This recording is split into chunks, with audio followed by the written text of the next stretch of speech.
এই গল্পটি সম্পূর্ণ শুনলে আপনাদের পানি অটোমেটিক বের হয়ে যাবে। যত দ্রুত সম্ভব হাতির কাছে টিস্যু নিয়ে বসে পড়ুন।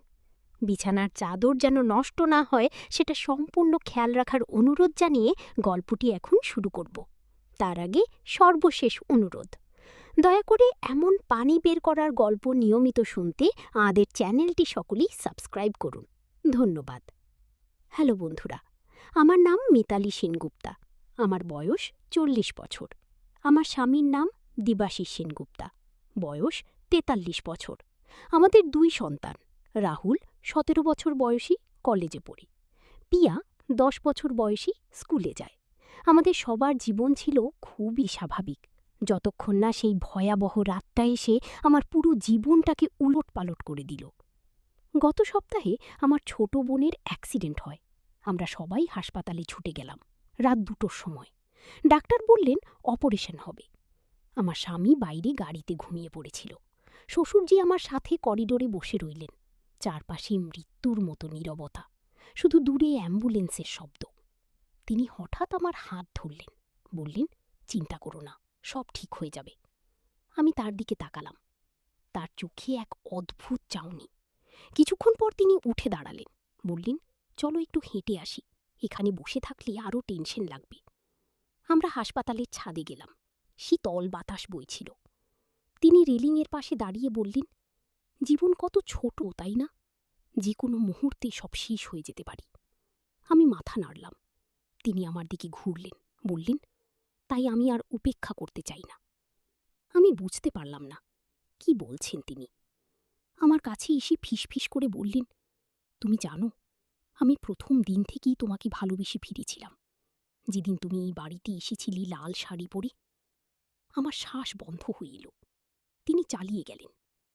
আমি চুপ করেছিলাম, কারণ তুমি আমার ছেলে। কিন্তু আজ এই হাসপাতালে মৃত্যুকে এত কাছ থেকে দেখে বুঝলাম জীবন অনিশ্চিত।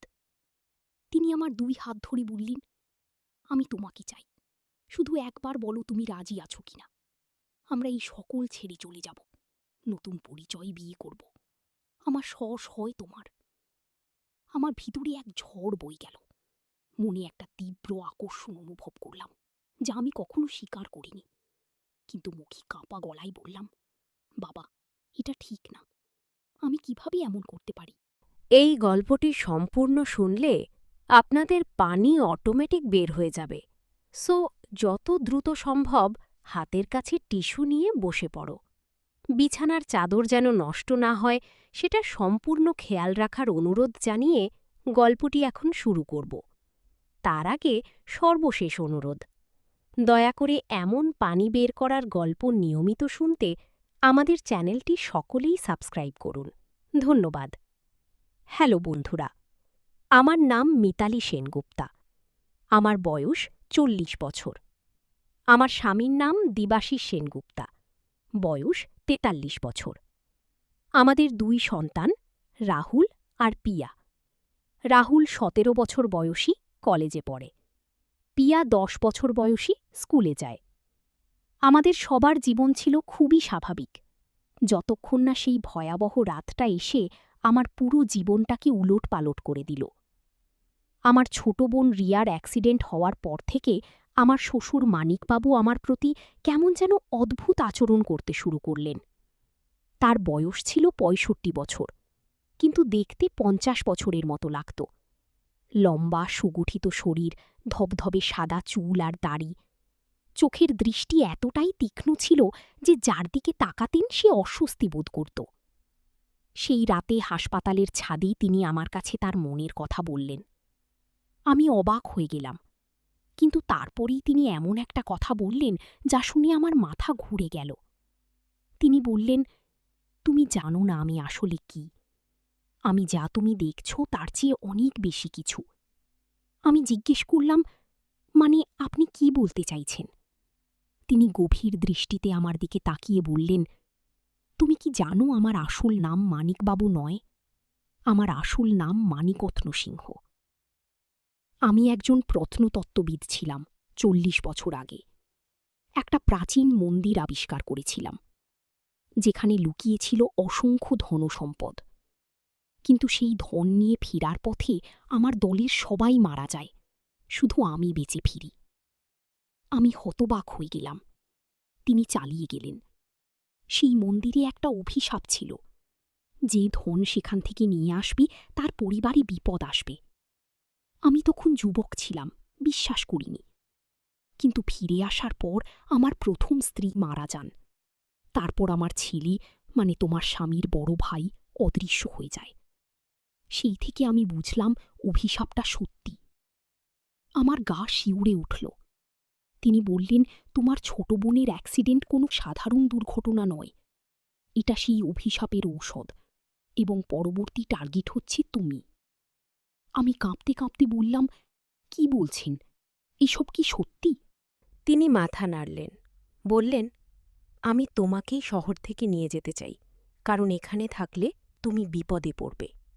যে কথা আমি আগে বলেছিলাম সেটা আসলে একটা টেস্ট ছিল। আমি দেখতে চেয়েছিলাম তুমি কতটা বিশ্বস্ত, আর তুমি পাশ করেছ। তুমি নৈতিকতা বজায় রেখেছ। আমি বুঝতে পারছিলাম না কি ভাবতে হবে। তিনি বললেন, এখন আমাকে বিশ্বাস করো, আমরা একসাথে সেই মন্দিরে যাব এবং অভিশাপ ভাঙার উপায় খুঁজব। কিন্তু এর জন্য তোমাকে আমার সাথে আসতে হবে।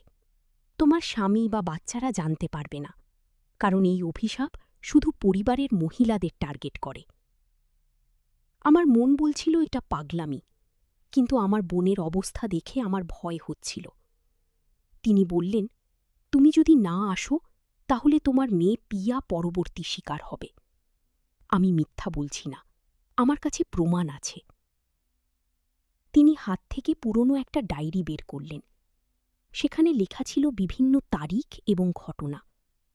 আমি দেখলাম প্রতিটা তারিখে পরিবারের কোনো না কোনো মহিলার মৃত্যু বা দুর্ঘটনার উল্লেখ আছে। সবচেয়ে ভয়ঙ্কর ব্যাপার হল, সেই এন্ট্রিতে লেখা ছিল পরবর্তী মিতালি সেনগুপ্তা, তারিখ 28 অক্টোবর। আজকের তারিখ ছিল 26 অক্টোবর, মানে আমার কাছে মাত্র 2 দিন সময় ছিল। আমি ভয়েই কাঁদতে শুরু করলাম। তিনি আমার কাঁধে হাত রেখে বললেন, ঘাবড়াও না, আমি তোমাকে বাঁচাব, কিন্তু তার জন্য আমাদের আজই রওনা দিতে হবে।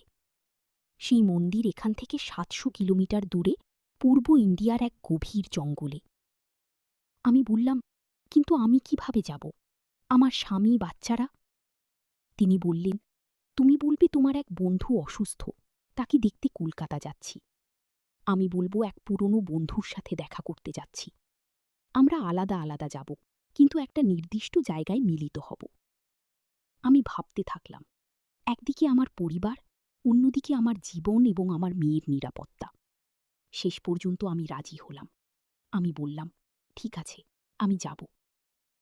পরের দিন সকালে আমি দেবাশিসকে বললাম, আমার স্কুলের বন্ধু সোমা খুব অসুস্থ, তাকে দেখতে কলকাতা যাচ্ছি। দেবাশিস বিশ্বাস করল।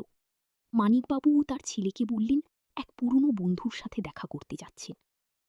আমরা দুজনেই আলাদা আলাদা ট্রেনে চললাম। মানিকবাবু আমাকে একটা ফোন নাম্বার দিয়েছিলেন, যেটা দিয়ে আমরা যোগাযোগ রাখব। আমি ট্রেনে বসে ভাবছিলাম, আমি ঠিক কাজ করছি কিনা। ট্রেন চলতে চলতে সন্ধে হয়ে গেল। আমি একটা ছোট্ট স্টেশনে নামলাম, যার নাম ছিল রানীগঞ্জ জাংশন।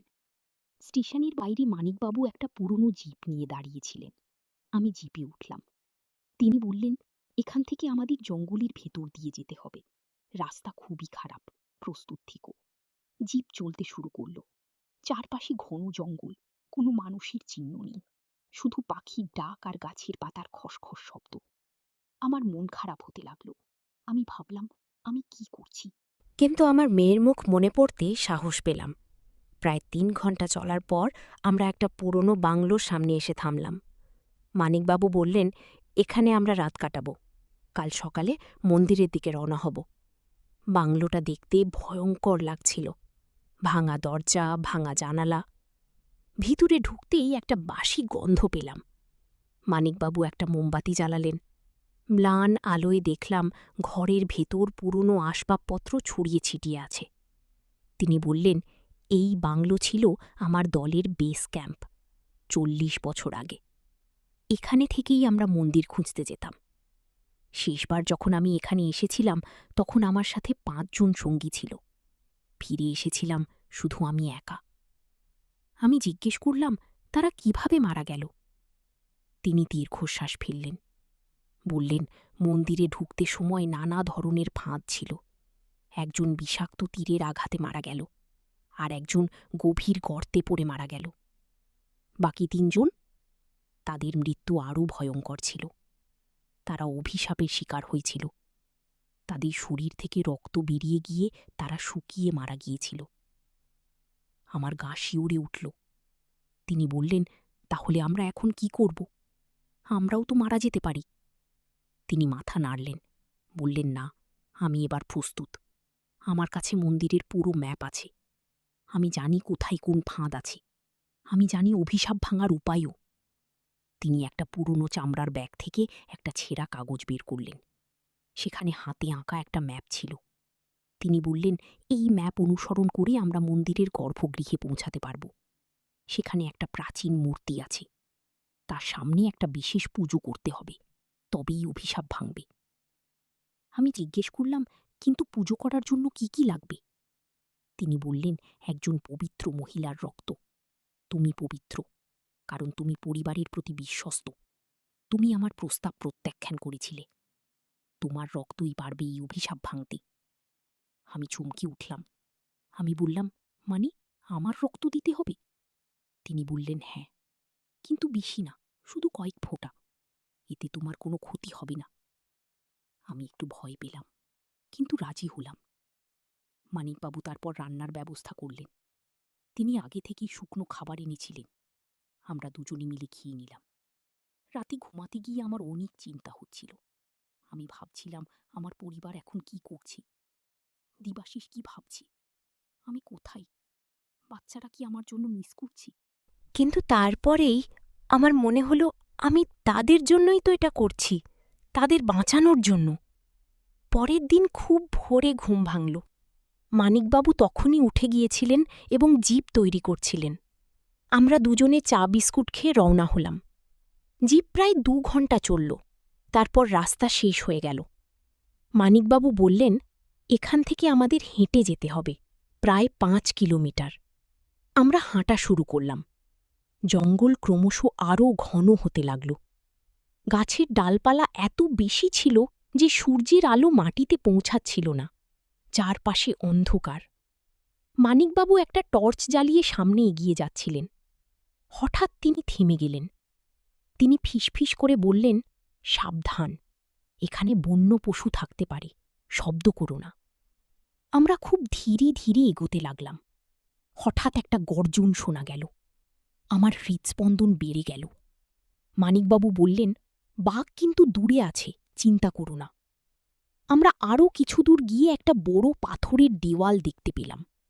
মানিকবাবু বললেন, এই তো মন্দিরের বাইরের দেওয়াল। দেওয়ালটা খুব উঁচু ছিল, প্রায় ২০ ফুট। তার গায়ে প্রাচীন লিপি খোদাই করা। মানিকবাবু সেই লিপি পড়তে শুরু করলেন। তিনি বললেন, এখানে লেখা আছে যে এই মন্দিরে প্রবেশ করবে তাকে ৩টি পরীক্ষা দিতে হবে। প্রথম পরীক্ষা হল সাহসের, দ্বিতীয় পরীক্ষা হল বুদ্ধির, তৃতীয় পরীক্ষা হল ত্যাগের। আমি জিজ্ঞাসা করলাম, এই পরীক্ষাগুলো কি? তিনি বললেন, আমি জানি না, আমাকে ভিতরে গিয়ে বুঝতে হবে। আমরা দেওয়াল ঘেঁষে হাঁটতে লাগলাম এবং একটা ছোট্ট দরজা খুঁজে পেলাম। দরজাটা আধ খোলা ছিল। মানিকবাবু ঠেলে খুললেন। ভিতরে ঢুকতেই একটা দীর্ঘ করিডর দেখা গেল। করিডরের দুপাশে পাথরের মূর্তি দাঁড়িয়ে আছে। প্রতিটা মূর্তির হাতে অস্ত্র। মানিকবাবু বললেন, এগুলো পাহারাদার মূর্তি। এরা নড়াচড়া করে না, কিন্তু এদের চোখ এড়িয়ে যাওয়া খুবই কঠিন। আমি জিজ্ঞাসা করলাম, মানে? তিনি বললেন, এদের চোখে বিশেষ রত্ন বসানো আছে। সেগুলো আসলে ফাঁদের সেন্সর। যদি কেউ ভুল পথে হাঁটে তাহলে দেওয়াল থেকে বিষাক্ত তীর বেরিয়ে আসবে। আমার ভয় লাগতে শুরু করল। মানিকবাবু ম্যাপ দেখে সাবধানে এগোতে লাগলেন। তিনি বললেন, আমার পিছন পিছন এসো। যেখানে আমি পা রাখছি ঠিক সেখানেই পা রাখবে। আমরা খুব ধীরে ধীরে এগোতে লাগলাম। হঠাৎ মানিকবাবুর পা একটা পাথরের ওপর পড়ল এবং সাথে সাথে দেওয়াল থেকে একটা তীর বেরিয়ে এলো। কিন্তু তিনি দ্রুত সরে গেলেন এবং তীরটা তার কান স্পর্শ করে চলে গেল। তিনি বললেন, দেখলে, এই ধরনের ফাঁদ সব জায়গায় আছে, খুব সাবধানে চলতে হবে। প্রায় 15 মিনিট সাবধানে হাঁটার পর আমরা করিডরের শীর্ষে পৌঁছালাম। সেখানে একটা বড় হলঘর। হলঘরের মাঝখানে একটা বড় পাথরের টেবিল। টেবিলের ওপর একটা প্রাচীন বই রাখা আছে। মানিকবাবু বললেন, এটা প্রথম পরীক্ষা, সাহসের পরীক্ষা। তিনি বইটা খুললেন। বইয়ে লেখা ছিল যে সত্য জানতে চাই তাকে অন্ধকারের মুখোমুখি হতে হবে। 3টি দরজা আছে। একটা দরজার পিছনে আছে পথ, বাকি দুটোর পিছনে আছে মৃত্যু। তুমি কোনটা বেছে নিবে? আমরা তাকিয়ে দেখলাম হলঘরের 3 দিকে 3টে দরজা। প্রতিটা দরজা দেখতে একই রকম, কোনো চিহ্ন নেই। মানিকবাবু বললেন, এটা একটা মানসিক পরীক্ষা। এখানে বুদ্ধি নয়, সাহস পরীক্ষা করা হয়। আমাদের বিশ্বাস করে একটা দরজা বেছে নিতে হবে। আমি বললাম, কিন্তু কিভাবে বুঝব কোনটা সঠিক? তিনি বললেন, আমরা বুঝতে পারব না, আমাদের শুধু বিশ্বাস করতে হবে। তুমি কোনটা বেছে নেবে? আমি 3টে দরজার দিকে তাকালাম। প্রথম দরজা ছিল বাম দিকে কালো পাথরের তৈরি, দ্বিতীয় দরজা ছিল মাঝখানে সাদা পাথরের তৈরি, তৃতীয় দরজা ছিল ডান দিকে লাল পাথরের তৈরি। আমি না জানি কেন মাঝখানে সাদা দরজার দিকে আকৃষ্ট হলাম। আমি বললাম, মাঝখানেরটা। মানিকবাবু মাথা নাড়লেন, বললেন, ঠিক আছে, আমরা ওটা খুলব, প্রস্তুত থেকো। তিনি ধীরে ধীরে সাদা দরজার দিকে এগিয়ে গেলেন এবং হাতল ধরে জোরে টেনে খুললেন। দরজা খুলতেই একটা ঝকঝকে আলো বেরিয়ে এলো। আমরা চোখ বন্ধ করে ফেললাম। কিছুক্ষণ পর চোখ খুলে দেখি দরজার পিছনে আরেকটা সিঁড়ি, যা নিচের দিকে নেমে গেছে। মানিকবাবু হাসলেন, বললেন, তুমি ঠিক বেছেছ, চলো। আমরা সিঁড়ি দিয়ে নিচে নামতে লাগলাম। সিঁড়িটা খুব লম্বা ছিল। প্রায় 10 মিনিট নামার পর আমরা একটা ভূগর্ভস্থ গুহায় পৌঁছালাম। গুহার মধ্যে একটা ছোট্ট নদী বইছে, পানি একদম স্বচ্ছ। মানিকবাবু বললেন, এটা দ্বিতীয় পরীক্ষা, বুদ্ধির পরীক্ষা। গুহার ওপারে আরেকটা দরজা দেখা যাচ্ছে, কিন্তু কোনো সেতু নেই, শুধু পানির মধ্যে কয়েকটা পাথর দেখা যাচ্ছে। মানিকবাবু বললেন, আমাদের এই পাথরগুলোর উপর দিয়ে হেঁটে ওপারে যেতে হবে, কিন্তু সব পাথর নিরাপদ নয়, কিছু পাথর নকল, মানে সেগুলো পানির উপর ভাসছে। যদি কেউ সেই পাথরের উপর পা দেয় তাহলে সে পানিতে ডুবে যাবে। আমি জিজ্ঞেস করলাম, তাহলে কিভাবে বুঝব কোনটা আসল পাথর? তিনি বললেন, আসল পাথরগুলোর ওপর শ্যাওলা জমে আছে, নকল পাথরগুলো একদম পরিষ্কার। আমরা খুব সাবধানে দেখতে লাগলাম। সত্যি কিছু পাথরের উপর সবুজ শ্যাওলা দেখা যাচ্ছে। মানিকবাবু প্রথমে একটা শ্যাওলাবালা পাথরের ওপর পা দিলেন। পাথরটা স্থির ছিল। তিনি বললেন, ঠিক আছে, এটা আসল, এভাবে একটা একটা করে এগোতে হবে। আমরা ধীরে ধীরে পাথরের উপর দিয়ে এগোতে লাগলাম। হঠাৎ আমার পা পিছলে গেল এবং আমি প্রায় পানিতে পড়ে যাচ্ছিলাম। কিন্তু মানিকবাবু দ্রুত আমার হাত ধরে টেনে তুললেন। তিনি বললেন, সাবধান, এই পানি বিষাক্ত, এখানে পড়লে বেঁচে থাকা সম্ভব নয়। আমার হৃৎস্পন্দন বেড়ে গেল। আমি আরও সাবধানে এগোতে লাগলাম। প্রায় 15 মিনিট পর আমরা ওপারে পৌঁছালাম। মানিকবাবু স্বস্তির নিঃশ্বাস ঠেললেন, বললেন, চলো, এবার শেষ পরীক্ষা। আমরা দরজা খুলে ভেতরে ঢুকলাম। সেখানে একটা বড় গর্ভগৃহ। গৃহের মাঝখানে একটা প্রাচীন মূর্তি। মূর্তিটা একজন দেবীর, 4টে হাত, প্রতিটা হাতে একটা করে অস্ত্র। দেবীর সামনে একটা পাথরের বিদি। মানিকবাবু বললেন, এই তো সেই দেবী, এই দেবীকে খুশি করতে পারলে অভিশাপ ভাঙবে। তিনি বেদির কাছে গেলেন এবং সেখানে লেখা পড়তে লাগলেন। তারপর তিনি আমার দিকে ঘুরলেন। তার মুখ গম্ভীর। তিনি বললেন, মিতালি, তৃতীয় পরীক্ষা হল ত্যাগের। এখানে লেখা আছে যে অভিশাপ ভাঙতে হলে একজনকে ত্যাগ স্বীকার করতে হবে। আমি জিজ্ঞেস করলাম, কি ধরনের ত্যাগ? তিনি বললেন, যেই অভিশাপ এনেছে তাকেই এখানে থেকে যেতে হবে চিরকালের জন্য। সেই মন্দিরের রক্ষক হয়ে যাবে, আর যে ত্যাগ স্বীকার করবে তার পরিবার মুক্ত হবে। আমার মাথা ঘুরতে লাগল। আমি বললাম, মানে আপনাকে এখানে থাকতে হবে? তিনি মাথা নাড়লেন, বললেন, হ্যাঁ, এটাই নিয়ম। আমি এই অভিশাপ এনেছিলাম, তাই আমাকেই মূল্য দিতে হবে। কিন্তু ভয় পেও না, আমি প্রস্তুত। আমি জানতাম এই দিন আসবে। আমি বললাম, না, এটা ঠিক নয়, অন্য কোনো উপায় আছে নিশ্চয়ই। তিনি আমার কাঁধে হাত রাখলেন, বললেন, কোনো উপায় নেই, তুমি বাড়ি ফিরে যাও, তোমার পরিবারের সাথে সুখে থাকো, আমার জন্য চিন্তা করো না। আমি অনেক বছর বেঁচেছিলাম অপরাধ বোধ নিয়ে, এখন অন্তত শান্তি পাব। তিনি তারপর আমাকে তার ব্যাগ থেকে একটা ছোট্ট ছুরি দিলেন, বললেন, তুমি তোমার হাত থেকে কয়েক ফোঁটা রক্ত এই বেদির উপর ফেলো, তারপর দ্রুত এখান থেকে বেরিয়ে যাও। আমি জানি পথ, তুমি যেভাবে এসেছ সেভাবেই ফিরে যাবে। জিপের চাবি তোমাকে দিয়ে দিচ্ছি। আমি কাঁদতে শুরু করলাম, কিন্তু মানিকবাবু বললেন, কেঁদো না, এটা আমার পছন্দ, আমি এই সিদ্ধান্ত নিয়েছি, এখন তুমি যা বলছি তাই করো। আমি কাঁপা হাতে ছুরিটা নিলাম এবং আমার হাতের তালুতে একটা ছোট্ট কাঁটা দিলাম। রক্ত বেরিয়ে এলো। আমি সেই রক্ত বেদির উপর ফেললাম। সাথে সাথে পুরো গর্ভগৃহ কাঁপতে শুরু করল। দেবীর মূর্তি থেকে একটা উজ্জ্বল আলো বেরিয়ে এলো। মানিকবাবু চিৎকার করে বললেন, দৌড়াও এক্ষুনি। আমি দৌড়াতে শুরু করলাম।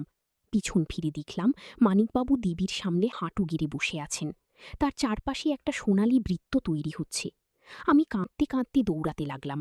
গুহা, সিঁড়ি, হলঘর, করিডর সবকিছু দ্রুত পেরিয়ে আমি বাইরে বেরিয়ে এলাম। বাইরে এসে আমি জঙ্গলের মধ্যে দিয়ে দৌড়াতে লাগলাম।